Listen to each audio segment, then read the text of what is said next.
Hi K1. Today I'll be reading The Ugly Vegetables by Grace Lynn.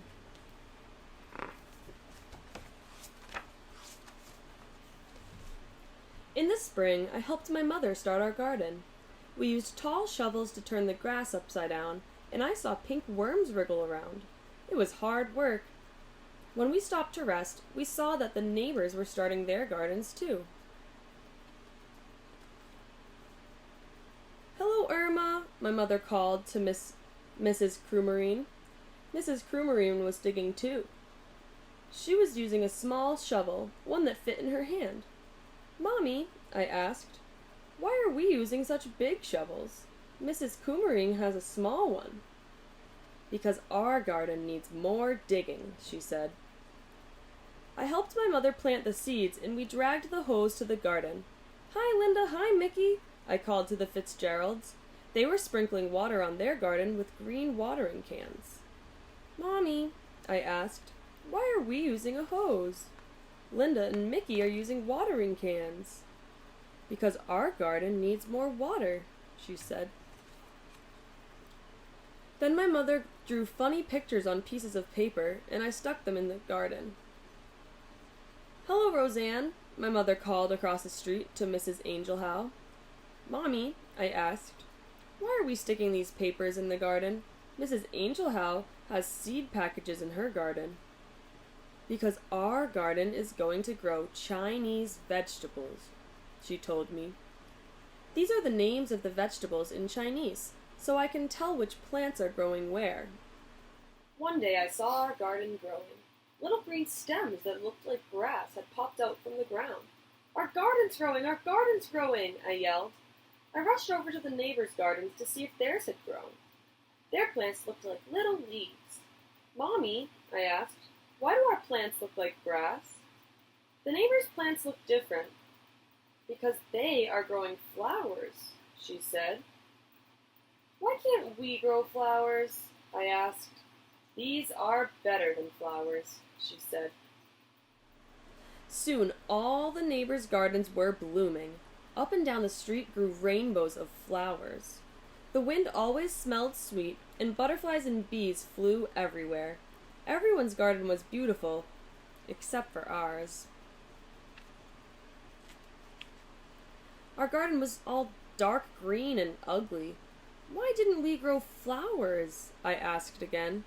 "These are better than flowers," Mommy said again. I looked, but I only saw purple, green, black vines, fuzzy wrinkled leaves, prickly stems, and a few little yellow flowers. "I don't think so," I said. "You wait and see," Mommy said. Before long, our vegetables grew. Some were big and lumpy. Some were thin and green and covered with bumps. Some were just plain icky and yellow. They were ugly vegetables. Sometimes I would go over to the neighbors and look at their pretty gardens.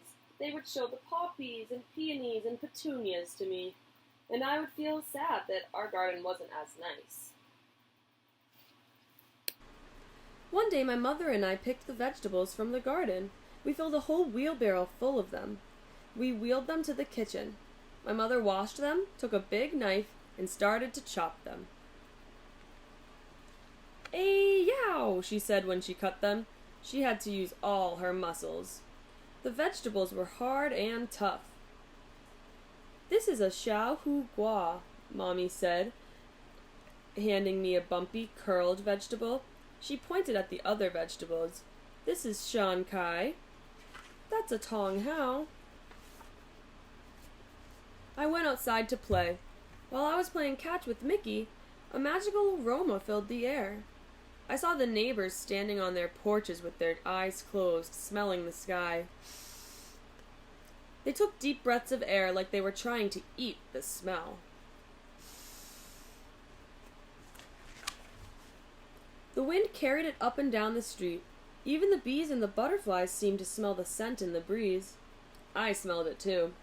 It made me hungry, and it was coming from my house. When I followed the smell to my house, my mother was putting a big bowl of soup on the table. The soup was yellow and red and green and pink. "This is a special soup," Mommy said, and she smiled. She gave me a small bowl full of it, and I tasted it. It was so good. The flavors of the soup seemed to dance in my mouth and laugh all the way down to my stomach. I smiled. "Do you like it?" Mommy asked me. I nodded and held out my bowl for some more. "It's made from our vegetables," she told me. Then the doorbell rang, and we opened the door. All our neighbors were standing at the door holding flowers. "We noticed you were cooking," Mr. Fitzgerald laughed as he handed us his flowers. "We thought maybe you might be interested in a trade." We laughed too, and my mother gave them each their own bowl of our special soup. My mother told them what each vegetable was and how she grew it. She gave them the soup recipe and put some soup into jars for them to take home. I ate 5 bowls of soup. It was the best dinner ever. The next spring, when my mother was starting her garden, we planted some flowers next to the Chinese vegetables. Mrs. Crewmarine, the Fitzgeralds, and the Angel House planted some Chinese vegetables next to their flowers. Soon, the whole neighborhood was growing Chinese vegetables in their gardens. Up and down the street, little green plants poked out of the ground. Some looked like leaves and some looked like grass, and when the flowers started blooming, you could smell soup in the air.